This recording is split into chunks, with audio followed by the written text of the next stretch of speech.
Friends, जय माँ बगला जय दर्शन। देखिए, आज आप लोग दर्शन कर लीजिए। आज बस यहाँ की पूजा पूरी करके माँ धूमावती का अनुष्ठान करके यहाँ से मैं माँ के पूजा करके प्रस्थान करूँगी कोलकाता के लिए। अभी अंदर पूजा होने वाली है माँ कमला की, माँ मातंगी की। मेरा नसीब अच्छा है कि जाते जाते भी माँ के गर्भ के दर्शन करके कुमारी पूजन करके मैं यहाँ से प्रस्थान करूँगी और साथ में सारा पूजा विधि पूरा करके यहाँ से जाऊँगी। देखिए, यहाँ पे सब है। आप सभी को ये दर्शन करा रही हूँ कि आप सब लोग दर्शन करके अपनी विश मांगो, अपनी विश मांगो कि माँ जिस तरह से माँ ने हमारे लिए पूजा की है। देखिए, पैरों में चोट तो पहले दिन ही लोगों ने लगा दी थी। लोगों ने पूरी कोशिश की थी कि मैं कामाख्या तक आऊँ, पहुँचूँ ज़रूर, लेकिन कोई पूजा पूरी ना कर पाऊँ। लेकिन माता रानी कहते ना, जिसको पूजा पूरी करवानी रहती माँ खुद पूजा पूरी करवा लेती है। मैंने हमेशा सबको कहा है, आप चाहे मेरा कितना भी रास्ता रोको, मैं अपना रास्ता कभी रोकूंगी नहीं। मैं अपना पूजा पूरी करके ही रहूँगी। और हमेशा बार बार आप लोग मेरे बीच में आके अपने लिए ही काल का वो करते हैं, जैसे कल कुछ लोगों ने किया। मुझे बोलना नहीं चाहिए, लेकिन मैं अपने बोलती हूँ अपने पति के लिए, प्रदू के लिए। उनके परिवार को उन पर बहुत प्यार आता है, क्योंकि आज उनके पास पैसा है। जब उनके पास पैसा नहीं था तब तो उनकी खुद की बीवी भी उनको छोड़ के मायके रहती थी, और आज भी रहती है। उसे तो आज भी उनसे कोई लेना देना नहीं है। मर रहे, जी रहे, खा रहे, पी रहे, कुछ मतलब नहीं है। उनके दिमाग को उल्टा सबके सामने ऐसा दिखाते कि वो अपनी दूसरी वाले के साथ घूमते। आदमी को जहाँ प्यार सम्मान मिलेगा वो वहीं रहेगा ना। सबसे बड़ी गलती आज किसी का बच्चा मारी मारा करता है, गांजा शराब पीता है, ड्रग्स बेचता है, और उसको बाद में मारेगा, उसको बचाने के लिए उसको फ़ोन आता है।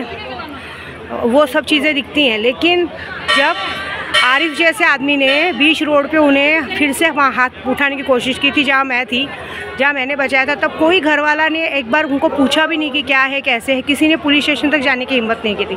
उस पर भी मुझ पे नाम डाला गया था कि तेरी वजह से हुआ था। सही है, जब वो बंदा बार बार घर के सामने चला जा रहा था, घर तक पहुँच जा रहा था, घर पर जाके उनको ढूंढ रहा था, तब किसी ने ये बात नहीं सोची। और मैंने तो सामने मिल के एक बार मामला रफा दफा करने को सोचा। वो तो उसने जानबूझ के हाथ उठाने की कोशिश की। और उसके आज उन लोग ने जिसने हाथ उठाने की कोशिश किया, सब कोई ना कोई रिक्शा चला रहा है, कोई ना कुछ कर रहा है, ठीक है। तब किसी को प्यार नहीं आया। लेकिन आज बच्चे लोग, जो बच्चे गलत हैं, हाँ, अभी इतनी छोटी सी उम्र में सिगरेट पीते हैं, नशा गांजा करते हैं। सीधी बात है ना, नियति वैसी है। माँ को तो पहले ही बच्चेलन बोल के 10 साल छोड़ दिया गया था, ठीक है, क्योंकि बच्चेलन है। बच्चेलन माँ और बेटे को छोड़ दिया गया था। बाप हमेशा नशे की दुनिया में पीछे पड़ा रहता था। छोटे भाई से मांगा नहीं जाता है, छोटे भाई को दिया जाता है। लेकिन यहाँ मैं देख रही हूँ कि उल्टा ही है। छोटे भाई से ही सब कुछ मांगा जाता है, छोटे भाई से ही सब किया जाता है। माँ हो, बाप हो, भाई हो, सब कुछ। क्योंकि एक भाई बोलेगा मेरी 3 बेटियाँ हैं, मुझे उसका खर्चा है। एक भाई बोलेगा वो तो पियक्कड़ है, उसको अपने बेटे को साइकिल चाहिए, सारे शौक श्रृंगार चाहिए। क्यों? उसका खुद का बेटा नहीं है, उसका भी 5 साल का बेटा, 5 साल बाद बेटा हुआ है। उसको अपने बच्चों के पर ध्यान देना है ना। मैं तो अपने पति को इस रास्ते पे आने ही नहीं दूंगी, क्योंकि जब उनके बुरे वक्त में कोई काम नहीं आया तो वो भी किसी में नहीं आएंगे। जो माँ जो गले में मंगलसूत्र का पट्टा डाल के घूमती है, वो भी दिन भर अपने पति को छोड़ के, जैसे ही सुबह का 10 बजता है, बच्चे को स्कूल छोड़ने के बहाने उसे अपने जेठ के घर पर जाना रहता है। पूरी दुनिया उस पर थूकती है, लेकिन उससे कोई मतलब नहीं है। बाप बड़ा ना भैया, जिसको जो गाली देना है दो, मैं तो भाई अपना काम करूँगी, मेरे को तो जो अच्छा लगा है मैं करूँगी। ऐसा हो जाता है ना। बहाना क्या, गर्मी होती है, ये होता है, तो क्यों लाया ऐसी जगह पे? नहीं लाना चाहिए था ना, उधर ही रहना चाहिए था जैसे सब रह रहे हैं, ठीक है ना। माँ बाप ने भी कभी पूछा नहीं, तो ये सारी चीज़ें नहीं करने का। और दूसरी बात, अगर बच्चा गलत है, मेरे को भी बहुत बार खबर आया गोरई से कि दीदी आप समझाओ, लड़का अभी से छोटा बच्चा होके 15-16 साल का लड़का होके भाभीयों को पटाने की कोशिश करता है। बताओ, लड़कियों को भी नहीं, भाभीयों को पटाने की कोशिश करता है, लड़कियों पे गंदी नज़र रखता है। हाँ, क्या बोलते हैं, गांजा लेता है, नशा लेता है, सिगरेट लेता है, गंदे लड़के आवारा लड़कों के साथ घूमता है, और बाद में सीधा क्या बनता है मुझे कुछ पता ही नहीं था। झूठ बोलना तो इन लोगों की खानदानी आदत है। लेकिन उस चक्कर में मेरे पति को मत फंसाओ, क्योंकि हमारे पास जो एक छोटा बच्चा है वो पढ़ने लिखने सब में बहुत अच्छा है। भले उसकी माँ कैसी हो, हमको उससे मतलब नहीं, लेकिन बाप तो अच्छा है, बेटा तो अच्छा है। कहते हैं ना, रावण के घर में राम जन्म लिया है। वो इतना अच्छा है, उसको पढ़ाना लिखाना है। ये सब चक्कर में पढ़ के, आपको पता है ये सब आज की तारीख में कोई नशा वशा बेचता है, करता है, अगर उसको हम लोग उसको छुड़ाने करने जाते हैं, उसके बीच में पड़ते हैं, तो पुलिस वाले सबसे पहले हमको ही दबोच लेते हैं कि तुम लोगों की शय के कारण। और ऊपर से पहले का रिकॉर्ड भी ऐसा है, पहले के केसेस ऐसे हैं कि सामने वाला बोलेगा सही बात है, खानदानी बिजनेस है, तो पता चला लेने के देने पड़ेंगे, जो चीज़ नहीं हो वो भी हो जाएगा। इसके लिए वो सब चक्कर में नहीं पड़ना है, क्योंकि तुम्हारा क्या है, तुम लोगों को तो आदत हो चुकी है। बीवी को 10 साल छोड़ देने का, फिर बुलाने का, फिर उसको काम पे भेजने का, बर्तन मजवाने का, खाना खाने का, उसके बाद भाई के भरोसे रहने का। भाई तो बुरा है, भाई के भरोसे रह के कभी दारू के लिए खर्चा मांगने का, कभी बच्चे के साइकिल के लिए खर्चा मांगने का। मतलब पैदा तुमने किया है, सवाले का भाई। कभी कभी तो शक होता है कि भाई से बच्चा भी तो भाई से पैदा नहीं करवाया, ठीक है ना। मैं बोलने का मतलब ये है कि जब हमारे पे बुरा वक्त था तो कोई बीच में आया नहीं, तो अभी तुम्हारे पे जो आता है तुम लोग देखो, क्योंकि मैं तो बीच में आने दूंगी नहीं। और अगर इस तरह का नाटक चलता रहा ना तो कोई और बंद करवाए ना करवाए, मैं ही बंद करवा दूँगी। देखिए, मैं पूजे पाठ में ना रहती हूँ, लेकिन मुझे अपने परिवार को संभालने आता है।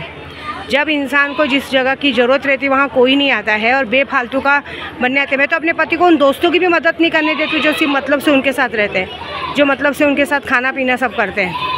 मैंने बहुत सारे दोस्तों को देखा है, जब तक उनके पास पैसा है, ये है, पीने खाने मिल रहा है, तब तक बहुत भाई भाई भाई भाई करेंगे। बाद में तू कौन मैं कौन। तो उन सबसे बचाने के लिए विद्या देवी। और सबसे बड़ी बात, हमारा 5 साल का छोटा बच्चा है। मैं नहीं चाहती हूँ कि एक छोटी सी गलती किसी के भी फालतू के लफड़े में पड़कर हमारे छोटे बच्चे को प्रॉब्लम है। क्योंकि अब वो बड़ा हो रहा है, स्कूल में जाता है, स्कूल में पेरेंट्स का पूछा जाता है तुम्हारे पापा क्या करते हैं, मम्मी क्या करते हैं। कल जरा भी काला धब्बा उसके फ्यूचर पे प्रॉब्लम आ सकती है। हमें उसके फ्यूचर से खिलवाड़ नहीं करना है। मैं नहीं चाहती हूँ कि कल मेरे बच्चे को सबके सामने सर नीचा करके चलना पड़े। मेरा बच्चा सबके सामने सर ऊंचा करके चलना चाहिए। उसकी सोच बड़ी है, उसका बहुत बड़ा सपना है, उसको बहुत बहुत अच्छा है वो। मुझे ये सब पसंद नहीं और मैं नहीं चाहती कि वो ये सब चक्कर में पड़े। इसके लिए मैं बोलूँगी, तुम्हारा बच्चा है, तुम्हारा बच्चा गांजा शराब जो पिए मरे जिए, हमको उससे कोई मतलब नहीं है, वो तुमको संभालना है, ठीक है। और बड़े भाइयों को छोटे भाइयों से पैसा मांगना शोभा नहीं देता। तो ये लास्ट वार्निंग ही बोल रही हूँ मैं, दोबारा ये सब होना नहीं चाहिए। नहीं तो ये बात याद रखना कि तुम लोग से ज़्यादा हक मेरा है। फिर मैं एक्शन लूँगी ना तो बहुत बड़ा लूँगी, क्योंकि मुझे तो बोलना भी नहीं पड़ेगा। मैं सबूत के साथ पुलिस तक मैटर पहुँचा दूँगी और ज़िंदगी भर के लिए इंसान जेल में चला जाएगा, फिर ज़िंदगी भर रोते बैठना, ठीक है। तो बस इतना ही कहूँगी। और बाकी की जो पूजा पूरी हो रही है उसमें भी ज़रा ध्यान दूँगी। आज की पूजा पे दर्शन कीजिए और काम कीजिए। और बाकी जितने लोगों ने कोशिश की बिगाड़ने की, उनकी आज से उल्टी गिनती शुरू है। उल्टी गिनती का काम तो शुरू ही हो चुका है सबका, ठीक है। जय माता दी।